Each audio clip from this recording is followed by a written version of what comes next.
Time now for sports on 104.7 The Cave. Here's Ned Reynolds. Mike, the intern, Ned Reynolds. It's Friday, even though it's raining. Thank God it's Friday. So, talk a little bit about some of the bumps and bruises a few Kansas City Chiefs have had this week, but nothing really too serious. Anything is going to hold anybody back from playing Sunday? Yeah, I think there's probably one who's going to have to sit down. That's Richie James, and you don't want to fool around with a knee injury. He has maybe a strain of the MCL. So you probably won't see him in action, but the others you will. And you have to understand now, it is the rule in the National Football League that you do need to make public all the injuries involved. And the Chiefs do have some. Kadarius Toney with a toe and Isaiah Pacheco with a shoulder and just little bumps and bruises. It's a game of contact, and you're going to have injuries like that. But it looks like Richie James will probably be the only one who's going to be out for a while. And that's unfortunate because he was having a pretty good preseason and start to the regular season until that happened. But that also is kind of a good bad news thing where in this situation, at least it's not out for the rest of the season. No. But they face a very disheveled Chicago Bears, and we'll talk about that down the road. Springfield Cardinals are in Arkansas. Did they get the win in Game 2? They did. How about Are you serious? We're going 3 games out of this, baby. Hell yeah, go Cards. Tonight, and this will be the deciding game not only for that series, but for the other series as well. Springfield Cardinals had a 6-0 lead over the Arkansas Travelers. Let it get away, but not entirely. 6-4 is the final score. Springfield Cardinals win it. Mike Antico with 3 RBIs. Brandon Comar pitched a very good game, had 9 strikeouts, and Springfield held on for the win. That means they play Game 3, the deciding game, tonight. Now, what does it decide? Well, it decides the North Division champion and a place in the Texas League playoffs. Now, the other series involves Amarillo and San Antonio, and Amarillo did beat San Antonio last night in that Texas City. So that series is evened up at 1 game apiece, and they'll play tonight as well. The winners will play Sunday afternoon in the first of a best-of-3. If Springfield Cardinals win, the game will be here at Hammons Field, 1:30 on Sunday afternoon. That's when they'll play. We'll wait and see and wish them the best of luck tonight when they play the Arkansas Travelers, but it all depends on what happens. I know you're really wanting this to happen because then you're going to have a full dance card all weekend. You got MSU Bears tailgate and game tomorrow and then possible Cardinals game on Sunday. Ned's in heaven. One setback, however. What the hell? We have Ned Talk from 1 to 2 on Sunday afternoon, and the game would start while we're here. Well, okay, first of all, that's not a big deal. If you have to cut out early, I'll talk to Joe.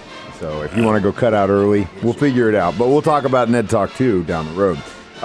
We did have a Thursday Night Football game out in San Francisco against a also disheveled New York Giants team, and that didn't even look like it was fun for them at all. No, a lot of hard hitting in the game, and the Giants certainly didn't give up. But the San Francisco 49ers won it as expected, and this was 30-12. And here is a bit of an anomaly, folks. First 3 games this year. First 3 games, the San Francisco 49ers have scored 30 points. All 3 games. They've won by 30. That's what their final score has been, 30-something. Last night it was 30-12 over the New York Giants. That is something that has not happened in the NFL over many, many, many years in which teams have scored the same number of points in the first 3 games. And that's pretty good. Helps your betting line to get a little bit, doesn't it? Yeah, it does. A little bit. And it actually helped my fantasy team because I'm off to 8 points because I started the 49ers D last night. So fingers crossed I can actually get my first win of the season. So do you think the Cardinals are just playing out the string? Yeah, really, unfortunately, I think they are. Now, it's not intentional. Don't understand, but they've lost their mojo. Last night, they just went through, actually, it was yesterday afternoon, went through the motions playing the Milwaukee Brewers. The Brewers are within 1 game of clinching the title in the National League Central Division. And St. Louis just didn't show up. Milwaukee beat them 6-0. 6-0. It's the 12th time this year that the St. Louis Cardinals have been shut out, and they're now 21 games under 500. This is one of their worst finishes ever. Now, are they this bad? No. But they've lost their spark now. They're not playing well, and they still have more games to play. Like this weekend, they left St. Louis last night and headed to San Diego, and that's where they're playing today. And, well, this weekend, as a matter of fact, 3-game series. That doesn't mean anything as far as the standings are concerned, but, hey, as part of baseball, your contract says you'll play 162 games. Bingo, that's what you will play. And the Cardinals are playing them out, just going on the field and going through the motions.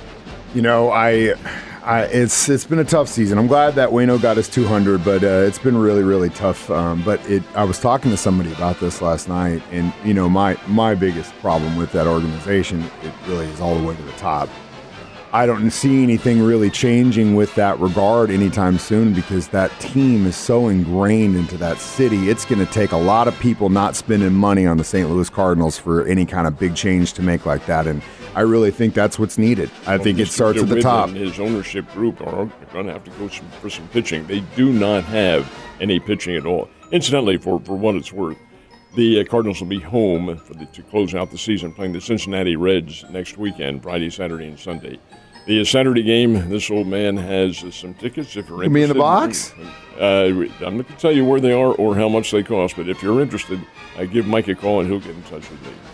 Man, I just, like I said, and you said about the pitching, we were talking about that too. It's just like the development. Yeah, we've got the Walker kid, and he's great, but hell, they might end up having to trade him down the road to get some pitching. I can't see him going. You don't think so? No, Jordan Walker is too ingrained in that team, even after just 1 year. Yeah. He's a budding superstar, and they have others on the team. The nucleus, that's just it. That's what I question. Is the nucleus there? You have to have all phases of baseball to be a contender.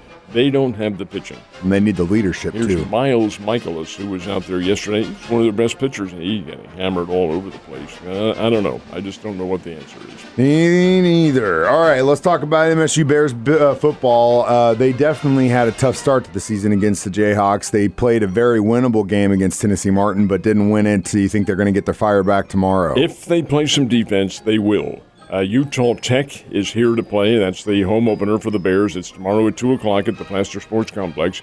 Utah Tech is a member of the newly formed United Football League. It's a team that Bears have played in the past. Matter of fact, Southwest Baptist from Bolivar is playing Tarleton State tomorrow. Tarleton State's in this conference that Utah Tech is in. It is Division I AA, and they're coming off, they being Utah Tech, a win. They beat Northern Arizona in Flagstaff last Saturday, 50-36. Team can score, but the Bears, if they play defense, they can win this game. They have the capabilities to do it. They'll be playing at home. Hopefully a big crowd, 2 o'clock kickoff tomorrow afternoon at Plaster Sports Complex. Hope you're all there. Ryan Beard in his first year he desperately needs to get a win. And weather's looking like it should be pretty good for tomorrow's game. And, of course, we've got the Chiefs and Bears on Sunday. The Shoveled Bears coaching staff coming into Arrowhead Stadium. Mid-afternoon start, and then talks at 1 o'clock. It does. That's the first of the pregame shows. Our local pregame show, which is called Ned Talk, begins at 1, runs from 1 to 2. Then from 2 to 3, it's the Chiefs pregame show, and then the ball game. Ball game will kick off about 3:25 on Sunday afternoon. 3:25 is the time that national television has said that's when you'll play. A little surprised that this game's on there. The Chiefs and the Chicago Bears. Kansas City, folks, is a 12.5-point favorite in this game. The Bears have not played well, and you're right about them being disheveled. Their defensive coordinator resigned unexpectedly a couple of days ago, Alan Williams, and I'll tell you, they've got some problems on that ball club. But you're going out to play the game, getting the paycheck for doing that, and we'll see what transpires. Game is right here, 104.7 The Cave. You're home for the Kansas City Chiefs, Ned. Have a great weekend. I'll see you Monday.